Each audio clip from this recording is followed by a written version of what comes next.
A continuación, Charlando con Elizabeth.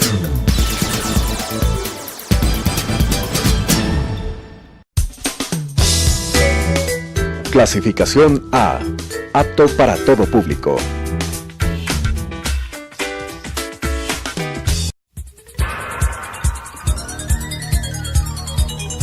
Las opiniones vertidas en este espacio por la producción y dirección del programa son de exclusiva responsabilidad de sus autores y de quienes intervienen en ellos.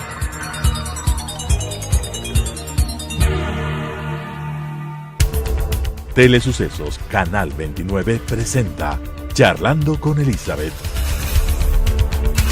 Con temas coyunturales, locales, nacionales e internacionales de interés general. Charlando con Elizabeth. Muy buenas tardes, queridos amigos y amigas. En este su programa Charlando con Elizabeth. En esta tarde hemos invitado al economista Víctor Hugo Albán. Él es presidente del Colegio de Economistas de Pichincha y con quien queremos mantener un diálogo sobre algunos temas de coyuntura y temas de actualidad en el ámbito económico. ¿Quién mejor que él para orientar nuestras opiniones y nuestros criterios con algunos de los puntos más relevantes del acontecer cotidiano en el ámbito económico? Y justamente, economista, primero muchísimas gracias por aceptar esta invitación a su programa y queríamos enfocar dos ámbitos importantes. Primero, un poco la situación actual en el país ha sido tomada, yo diría, como punto de lanza de muchísimos de los candidatos para ir haciendo varios ofrecimientos que inclusive pueden llegar ya a sonar un poco exagerados en el ámbito de sus ambiciones y sus pretensiones. Sin embargo, quisiéramos primero plantear con usted ¿cuál es el escenario real? O sea, hay muchas preocupaciones sobre varios temas en los cuales casi todos los candidatos coinciden, que es un tema primero del gasto público, muchos dicen que hay un excesivo gasto, luego un tema relacionado con el nivel de endeudamiento, cuánto de eso es con la China y cuántos son con los otros países, y cuánto eso puede pesar en un momento en que la economía obviamente se ha visto restringido sus ingresos por la baja del precio del petróleo. Ya no hay el mismo flujo de ingresos y sin embargo hay varias obligaciones y planes que están en camino. Denos primero un panorama en ese ámbito y luego para entrar a conversar sobre algunos puntos que han sido planteados por varios de los candidatos. Bien, el diagnóstico que se ha hecho en la realidad y lo hemos hecho socioeconómicamente en el Colegio de Economistas, apolítico, técnico.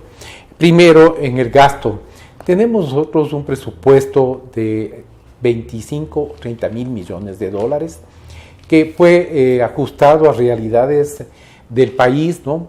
Estamos alrededor de 25 mil millones. Las mismas autoridades admitieron que había un déficit de alrededor de 6, 7 mil millones de dólares. No dan una cifra exacta porque ha habido variabilidad en el gasto de inversión. Es decir, se dividieron muchos gastos de inversión para los próximos años, muchas escuelas del milenio, nuevas construcciones escolares, nuevas construcciones de hospitales, etcétera. Inclusive en la parte vial pues se ha hecho unos ajustes. Pero el gasto permanente, el gasto corriente, hasta el mes de octubre ha ingresado al país 9.600 millones de dólares.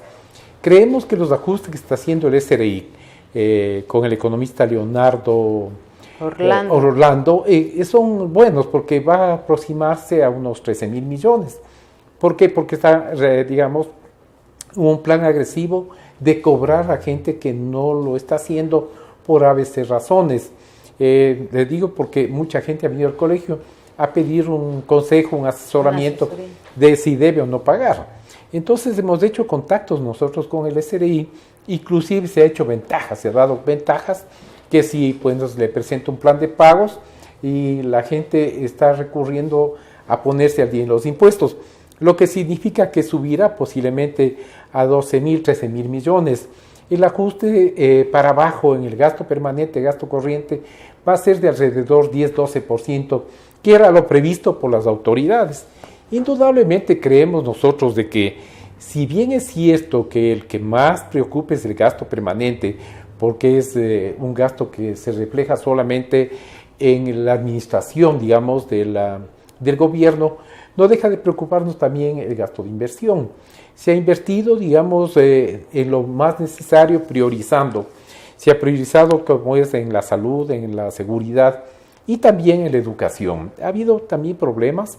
Debemos considerar de que el presupuesto se proyectó en 30.000 millones, después hubo unos reajustes y está no se ha determinado exactamente entre 25 y 27 mil millones de dólares, lo que significa que va a cerrarse con un déficit de alrededor de 3.000, 4.000 millones, que es normal en las actuales circunstancias.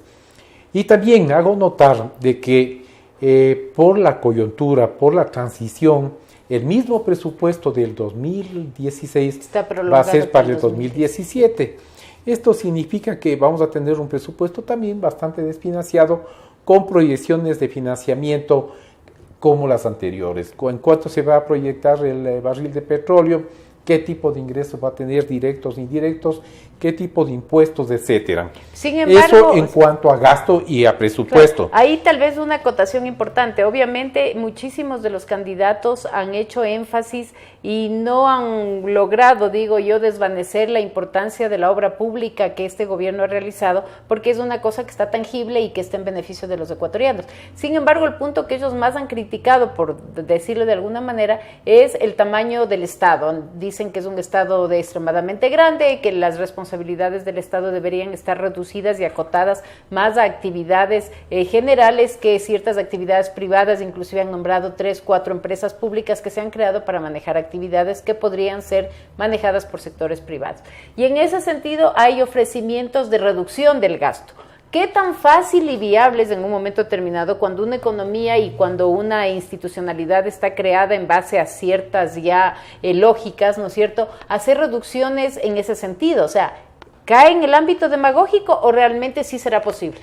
Bueno, las políticas públicas determinadas por el actual gobierno son claras, ¿no? Ha priorizado el gasto, la inversión y todo lo concerniente a educación. En la educación ha habido cambios sustanciales que no se pueden percibir de inmediato, ¿no? Cambios en la educación secundaria, cambios en la educación superior. Posiblemente habrá que hacer ajustes de alguna manera en varios temas. Uno de los temas más importantes es lo que están diciendo las autoridades respecto a las universidades. Difícilmente va a haber un cambio de política en cuanto al tema de la gratuidad.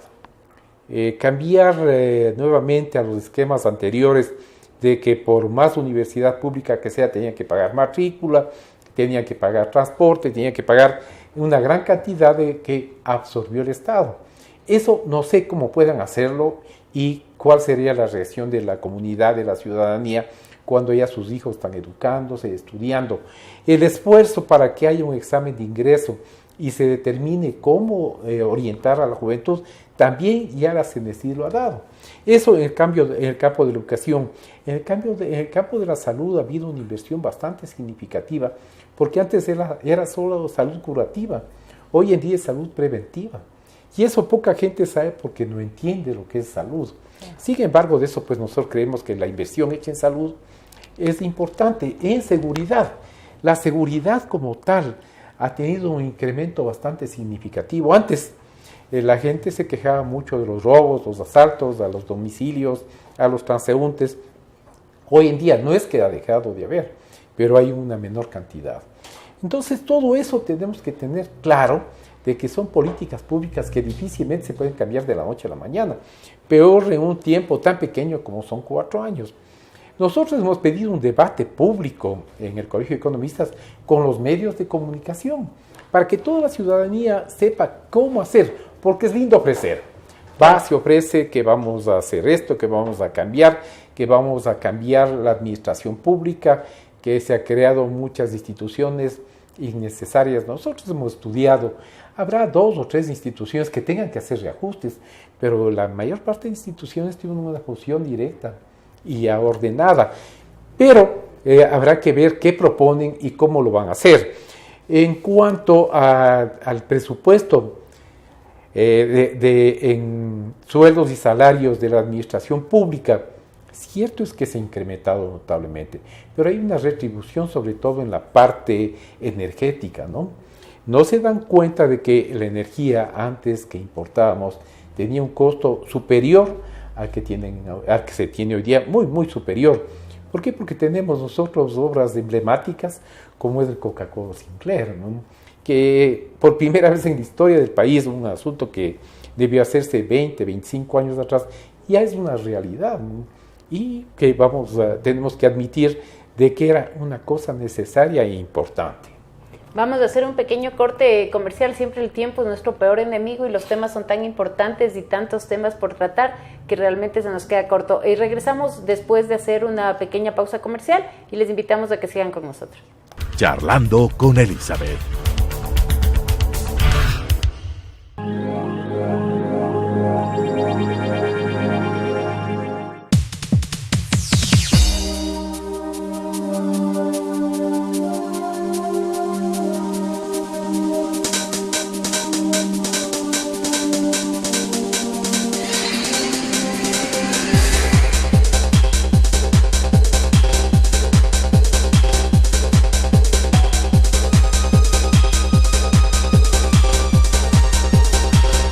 Telesucesos, porque Quito TV.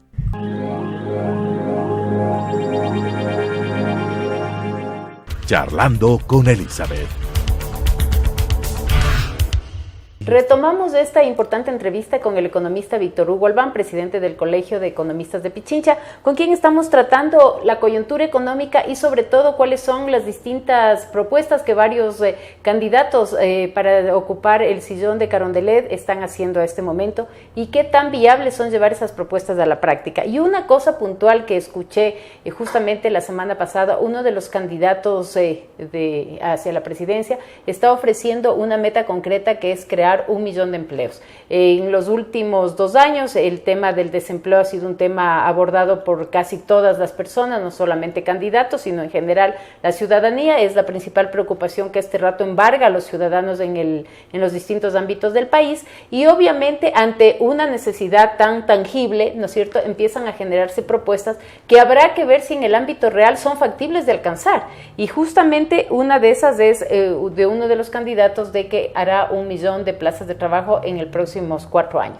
¿Qué tan real le ven ustedes como colegio de economistas y como expertos en el tema de poder generar esa cantidad de mano de obra o de puestos de empleo, de oportunidades o como lo quieran llamar?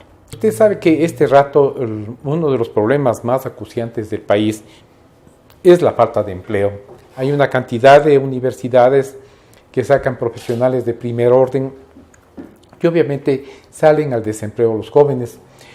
Lo primero que hemos pedido, hemos recomendado al actual gobierno y estamos recomendando a quienes están haciendo este rato la publicidad correspondiente para los ofrecimientos que siempre lo hacen en campaña, es qué políticas públicas van a determinar para que haya la suficiente confianza en el país para la inversión.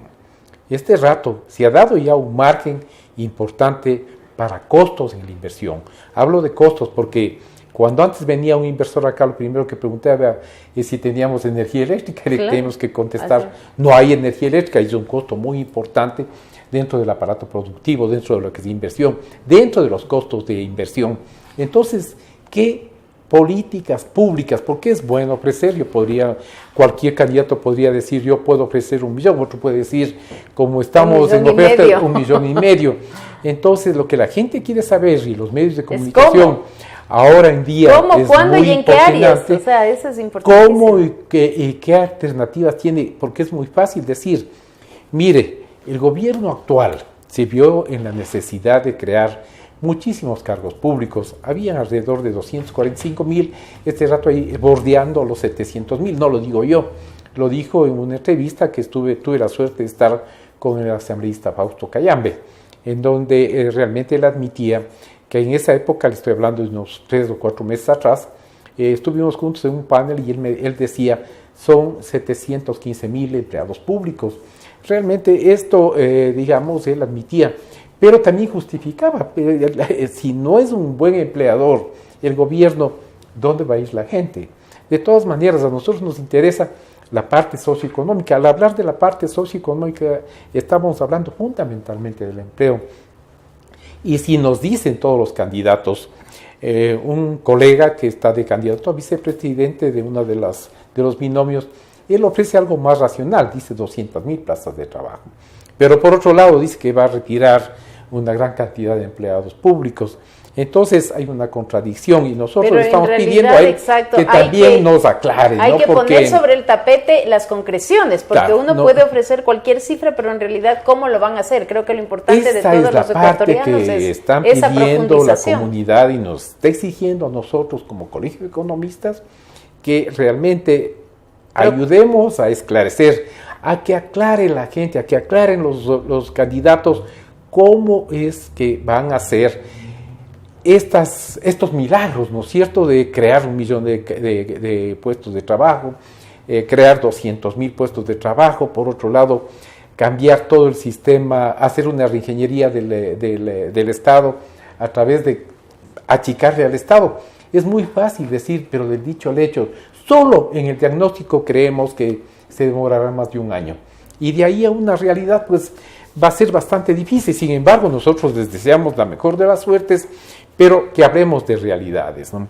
Ahora, en cuanto a deuda, ahí tal vez, antes de empezar ese tema, justamente yo quería hacer algunas acotaciones. En el tema de la deuda, muchos están objetando y comentando que en realidad los niveles de deuda son ya excesivos, e inclusive se hizo una modificatoria a través de una resolución de los límites del techo de endeudamiento, y hace poco tuvo el país la presencia de una gran figura como es el presidente chino, que vino a visitarnos entre su recorrido que hacía por algunos países, inmediatamente fue al Perú. Y obviamente se juntó esto con la inauguración de esta tremenda obra a la que usted hacía referencia, que es justamente la hidroeléctrica Coca-Cola Sinclair. Efectivamente, mucho del endeudamiento está convertido en una gran obra pública. Ese nivel de endeudamiento va a tener su vigencia durante los plazos previstos y obviamente irán transcurriendo los años para irse amortizando. La queja es de que mucha de esta deuda ha sido pagada con petróleo de manera anticipada y que obviamente los niveles de endeudamiento son altos. Entonces, para entrar a ese tema que usted ya iba a topar, ¿cómo usted valora justamente este nivel de deuda y concentración hasta cierto punto con el gigante asiático, con la China, y los niveles de endeudamiento que en años anteriores ha manejado la caja fiscal? Primero, permítame decirle que debemos agradecer nosotros la visita del presidente chino, porque hizo una donación de 500 millones de yuanes. La comunidad no sabe esto, no hay la suficiente socialización, porque dicen la China esto, la China esto otro. ¿Sí sabían ustedes que la China donó 500,000 millones de yuanes, alrededor de 80 millones de dólares, exclusivamente para seguir con la reparación de las provincias hermanas de Manabí y Esmeraldas por el terremoto? ¿Quién nos ha dado esa cantidad no reembolsable? Yo pregunto, no, porque todos a veces renegamos de la China. Ahora, por otro lado, si bien es cierto que se ha hecho negociaciones con tasas de interés aparentemente altas, son sujetos de reingeniería, son sujetos de renegociación. Indudablemente que quienes fueron a negociar tuvieron que someterse a este tipo de costos del dinero, porque no les quedaba alternativa. Son proyectos que tenían ya que darse una solución para su terminación. No podíamos dejar a medio construir una de las centrales más importantes del país, que lo hacía falta, como es la Coca-Cola Sinclair, o cualquiera de las 5 que están en construcción. Lo importante aquí es determinar si ese costo del dinero va a ser, digamos, beneficioso para el país. Va a ser beneficioso. Le hablo ya no como solo técnico, sino como exfuncionario del Banco Central. Nosotros sabíamos y llegamos a concretar cuánto de deuda tenía en determinados años. Y le puedo hablar de las décadas del 70, del 80, del 90 y casi hasta el 2000, que es donde trabajé en el Banco Central. Y veamos que todo el tiempo ha habido un endeudamiento agresivo, sin mostrar deudas de la magnitud de la Coca-Cola Sinclair. Creemos nosotros de que son obras emblemáticas, tendrán que seguirse haciendo este tipo de obras que son de beneficio social, que es lo que conviene al país, ¿no?, para que podamos hablar nosotros de inversiones futuras. De hecho, el nivel de endeudamiento se ve reflejado en una gran cantidad de inversión pública y eso es lo que la ciudadanía justamente mira y observa día a día. Por lo tanto, estos cuestionamientos del excesivo endeudamiento a veces caen en saco roto cuando efectivamente uno ve la gran obra pública, que es la base además de mucho de lo que a futuro plantean no solamente el gobierno actual, sino muchísimos de los candidatos que están aspirando, pues obviamente, a llegar a la presidencia. Indudablemente hay que hacer una aclaración, colega, y usted y yo sabemos que la Constitución prohíbe endeudarse para gasto permanente o gasto corriente, es decir, mucha gente dice, está endeudándose el país para pagar sueldos, para viáticos, bueno, para todo lo que es gasto corriente, arriendos, etc. Más bien es todo para inversión.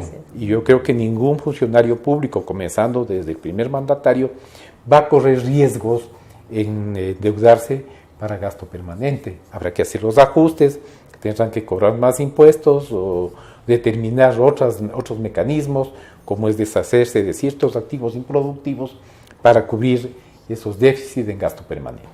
Sí, definitivamente esa es la vía. Y otra cosa que nos parecía extremadamente importante era comentar con usted, el tema económico ha tomado un peso relevante dentro de lo que son las campañas. De hecho, gran parte de los ofrecimientos que los distintos candidatos hacen a nivel de sus acciones está encaminado justamente a los ajustes en el ámbito económico.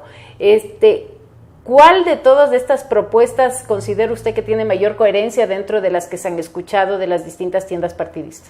Bueno, indudablemente todos han hecho sus propuestas, las propuestas unas más reales, otras un poquito exageradas, pero creo que todos tienen la preocupación en la parte económica.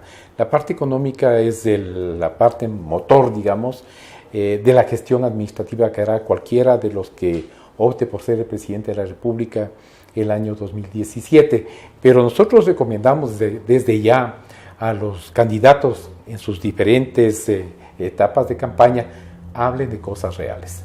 Digamos, la gente en la actualidad tiene un grado de educación muy superior al que tenía hace 10 años y entiende qué es lo que está pasando en el país, entiende que hubo ahorita un problema económico, un problema socioeconómico, se dejó muchas plazas de empleo, muchas plazas de trabajo, tenemos que recuperar eso y el único mecanismo es a través de la inversión. Recomendamos que en vez de hablar de cuántas plazas voy a crear, den los mecanismos para que permitan la inversión, tanto en la parte, digamos, emblemática que es la producción, como en las pymes, ¿no es cierto? Pymes, como les conocen, que es la pequeña empresa. Fíjese, una comparación, porque tenemos que compararnos con los peruanos, porque somos lo mismo, ¿no? En Perú, los jóvenes de 17 años a 34 años están exentos de todo, inclusive de llevar contabilidad, hasta por $40,000. Entonces ellos son generadores de empleo. Recomendamos hacer una cosa parecida así, que la gente ya no salga a buscar empleo, sino que sea empleador. Listo, muchísimas gracias, economista. Lastimosamente no hemos podido abarcar todos los puntos que teníamos como consultas para esta entrevista, pero le comprometemos para que nos acompañe en un próximo programa. A ustedes, queridos amigos, muchísimas gracias por seguir este programa Charlando con Elizabeth y esperamos la próxima semana que nos sigan en este mismo espacio. Muchísimas gracias y buenas tardes. Telesucesos Canal 29 presentó Charlando con Elizabeth,